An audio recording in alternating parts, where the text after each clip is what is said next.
Hello, everybody. This is Pastor Angela, and I am recording this video because we are starting our 6 weeks of sermon-based small groups for Lent. Yes, our Lenten small groups are starting the week of March 1st, which is the first week of Lent, which is this Sunday, and ending the week of April 12th, which is the Easter Sunday week. And the reason we're doing that is because we're actually skipping Holy Week, which is April 5th. There's so much going on in church and all the services that's going on. And in observance of Holy Week, we'll skip that week, but we'll come back together and meet on April 12th, that week of April 12th. And I think that's a great idea because then you get to share how your Easter went and catch up on with each other's Easter and how important resurrection is for us. And we get to share that with one another. And so I think it's great that we get to end it with Easter and not with Holy Week. Another interesting and exciting thing about our small groups this year for Lent is that we have something called the mission menu. And so if you look at the sermon notes insert at the back of the sermon notes insert that I had emailed you already, you'll see something called the mission menu. It lists all the opportunities that's available for you to go and serve with your small group. So meet with your small group this week, look over that list and see where you'd want to go and serve the following week. And remember, this is not in lieu of meeting as small group for sermon-based small groups, but it's in addition to that. And so you'll get together, meet, and then maybe you'll meet another time in that week to go and serve together. And I think it's really important that the small groups grow by serving together. I think that's a really important way of growing as small groups. And so I really challenge you to do that throughout the season of Lent. So our Lenten sermon series is What He Saw. Pastor Nate will be talking about the 6 different things that Jesus sees as he is hanging on the cross. And the first thing that he sees is the city of Jerusalem. Our text today, 2 Samuel chapter 5, 1 through 10, talks about the time when David took the city from the Jebusites and made it the capital of Israel. Now, Zion was one of the hills where Jebusites had their fortress. Mount Moriah and Mount of Olives are all part of Zion, and Zion eventually becomes synonymous with the city of God and Jerusalem and really the entire land of Israel. And then the temple was built on Mount Moriah, therefore called the Temple Mount, and Zion comes to be associated to the temple itself. And so Zion is really talking about Jerusalem, and Jerusalem means the city of peace. Jeru meaning city, or Yeru meaning city, and then Salem meaning peace.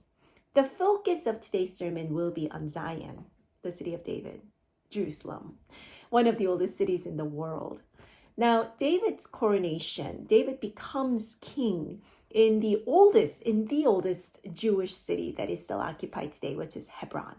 And so David rules for 7 years in Hebron and then takes over Jerusalem and reigns 33 more years there for all of Israel. Hebron is usually associated with just the tribe of Judah, so it was very smart of David to take over Jerusalem so that he could be king of all of Israel. A little bit of background on 1st and 2nd Samuel. The story contained in the books of Samuel tells of the extraordinary change in the way Israel is governed. Up to this point, there had been various tribes who on occasions had come together to combat a threat from other nations. In each instance in the book of Judges, we are told how a person was raised up by God to lead the tribes on that particular occasion. 1st and 2nd Samuel tell us about the immense political and new government structures which take place around the end of the 10th century BCE. The center of government during the time of Judges was at Shiloh, and by the time we get to the end of 2nd Samuel, the center of what is now an empire has moved to Jerusalem. The voices for setting up a monarchy became stronger, and it fell to Samuel, the last of the judges, to be instrumental in the debate between those who wanted a king and those who believed that God would continue to raise up leaders as required. The books of Samuel tell us how first Saul became king, and was commissioned to defeat the Philistines that were a very real threat to the survival of the Israel. Second, we follow the narrative as it tells the gradual disintegration of Saul's mental and physical health and the rise of David after his defeat of Goliath. Really, it's really Saul and David, but it's really about David. It's really everything is setting up David to be the king. And so First and Second Samuel is really about how David becomes the king of Israel. Now, when we look at 2 Samuel chapter 5, verses 1 through 10, my only caution would be not to get bogged down or caught up with verse 8, where it says, David had said on that day, whoever would strike down the Jebusites, let him get up the water shaft to attack the lame and the blind, those whom David hates. Therefore it is said, the blind and the lame shall not come into the house. This is in reference to what Jebusites were saying to taunt David and his men in prior verses. They said, you'll never get in here. Jebusites were saying to David and his men, even the blind and the lame can defeat you. So when David finally takes over, David is almost saying, let's see how strong your blind and lame are now. I'm in the city. You're not. You thought they were stronger than me, huh? Well, now I'm not even going to let them in. So that's the kind of exchange that you can think about as you look at that passage, because were the lame and the blind, or the blind and the lame allowed into the city? Yes, there's plenty of evidence that there were blind and the lame in the city. There were blind and the lame in the temple as well. If you don't believe me, you can also look at Matthew chapter 21, 13 to 14. When Jesus is cleansing the temple, it says, the blind and the lame came to him in the temple and he cured them. Matthew chapter 21, verse 14. The blind and the lame came to him in the temple and he cured them. And so don't get bogged down with that, because people might say, why did David hate the blind and the lame? That's not very kingly of him. That's not very nice of him. So I just want you to know, warn you beforehand, that if that comes out, don't focus on that, because the focus is really on Jerusalem and what Jesus sees. Jesus weeps over Jerusalem as he enters the city in Luke chapter 19, verses 41 to 44, as it is mentioned in your sermon notes insert. And Jesus foretells the destruction of Jerusalem. Of course, as we know, what happens to Jerusalem less than 40 years later in 70 AD, around 70 AD, the city of Jerusalem, along with the temple, is destroyed by the Roman Empire. But the sermon insert also mentions Revelation chapter 21, verses 1 through 4, where it talks about Jerusalem as the new city of God. It's the new heaven and the new earth. That is Jerusalem. Now, Pastor Nate will tell us how God will find a way.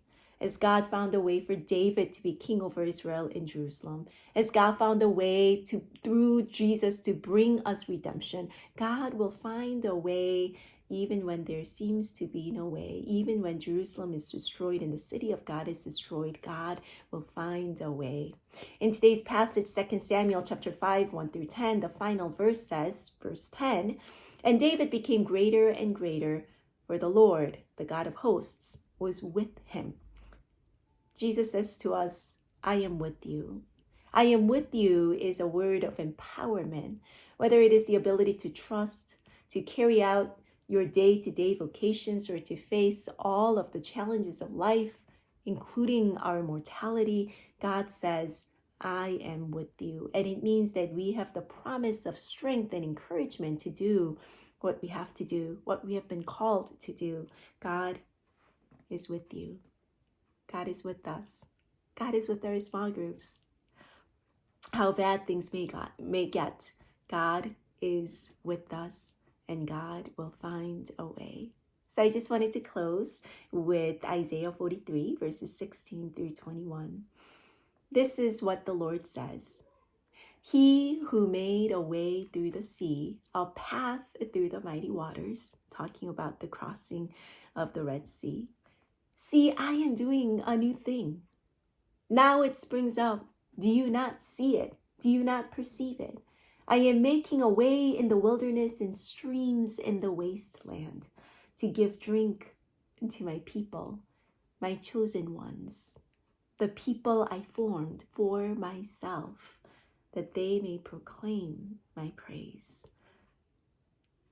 Have a great time, small group. I know you're going to be having a wonderful time building community and talking about your lives, laughing and crying sometimes, but really seeing the city of God where God keeps us and makes a way for us.